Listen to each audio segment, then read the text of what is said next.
सुप्रभातम बच्चों, कैसी लग रही हैं ऑनलाइन कक्षाएं? मज़ा आ रहा है ऑनलाइन कक्षाओं में? तो चलिए, अपनी इस ऑनलाइन कक्षाओं के अंतर्गत आज हम पढ़ेंगे हिंदी में गद्य में पाठ 2, मियाँ नसरुद्दीन, जिसकी लेखिका हैं कृष्णा सोबती जी। तो इस रचना को पढ़ेंगे उसके पहले आओ हम लेखिका कृष्णा सोबती जी के जीवन परिचय पर प्रकाश डालें। लेखिका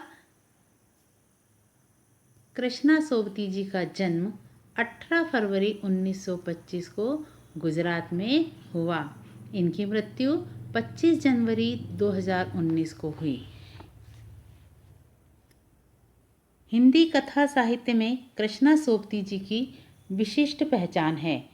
वे कम लिखना पर उत्कृष्ट लिखने में विश्वास रखती हैं। उन्होंने अपनी रचनाओं में उर्दू शब्दों का अधिकाधिक प्रयोग किया है। वे हिंदी साहित्य संसार में अपनी दीर्घजीवी उपस्थिति सुनिश्चित की है। हिंदी साहित्य को ऐसे कई यादगार चरित्र दिए हैं जिन्हें अमर कहा जा सकता है, जैसे मित्रों, शाहनी, हशमत इत्यादि। इनको अनेक पुरस्कारों से सम्मानित किया गया है, जिसमें 1981 शिरोमणि पुरस्कार, 1982 में हिंदी अकादमी अवार्ड, 1980 में साहित्य अकादमी पुरस्कार, 1996 में साहित्य अकादमी फेलोशिप, 2017 में ज्ञानपीठ पुरस्कार तथा अन्य कई पुरस्कारों से सम्मानित किया गया है।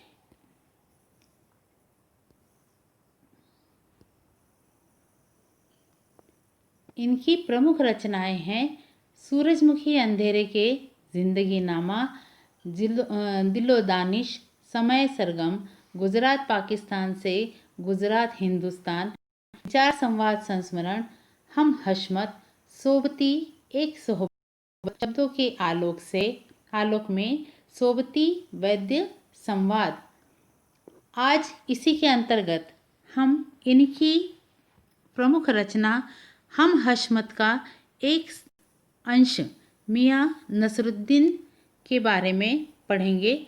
तो इस रचना को हम पढ़ें उससे पहले हम इनके इस रचना के सारांश को जान लें। मियाँ नसरुद्दीन शब्द चित्र है। इसमें खानदानी नानबाई मियाँ नसरुद्दीन के व्यक्तित्व को दर्शाया गया है। अपने शब्दों के द्वारा उन्होंने उनके स्वभाव, उनके व्यक्तित्व, उनकी रुचियों को यहाँ पर प्रस्तुत किया है। मियाँ नसरुद्दीन अपने मसीहाई अंदाज से रोटी पकाने की कला और अपने खानदानी महारत बताते हैं।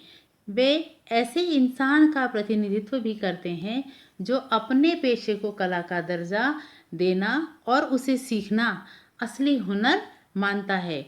मियाँ नसरुद्दीन कई प्रकार की रोटियां बनाते हैं, जिनके अंतर्गत नान, मिस्सी रोटी, खमीरी, लच्छा पराठा, गाजेबान, रुमाली रोटी, तंदूरी रोटी, बयारू रोटी, बाकरबानी, शीलमाल, ताफान, बेसली इत्यादि आती हैं। चलिए, मियाँ नसरुद्दीन से लेखिका की मुलाकात उस समय हुई जब लेखिका अपने दो सहेलियों के साथ मटिया महल की तरफ से गुजर रही थी। अचानक वहाँ से गुजरते समय उनकी आवाज़ को सुनकर उनकी पैर ठिठक गए। आवाज़ थी रोटियों के आटे को पटकने की।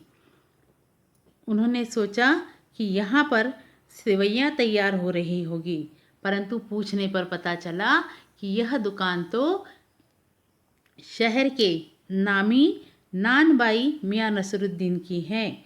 उन्होंने सोचा कि अंदर जाकर मियाँ नसरुद्दीन से कुछ पूछताछ की जाए, उनका इंटरव्यू लिया जाए।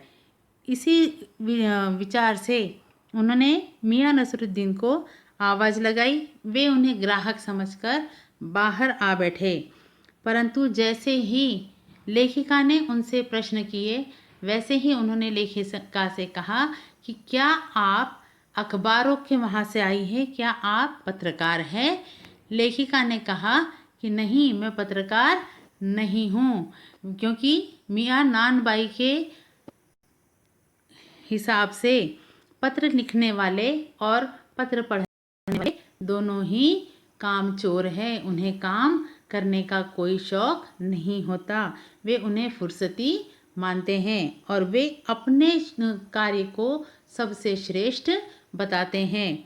लेखिका द्वारा यह पूछने पर कि आप कामकाज कैसे सीखे, कैसे सिखाया गया, कैसे आपने इस पूरे कारोबार को संभाला, वे चिढ़कर उन्हें जवाब देते हैं और कहते हैं कि जिस तरह से एक सोनार के बच्चे को हीरे तराशना नहीं सीखना पड़ता, एक बढ़ई के लड़के को लकड़ियों के काम करना नहीं सीखना पड़ता, ऐसे ही एक नानबाई के बेटे को यह काम नहीं सीखना पड़ता।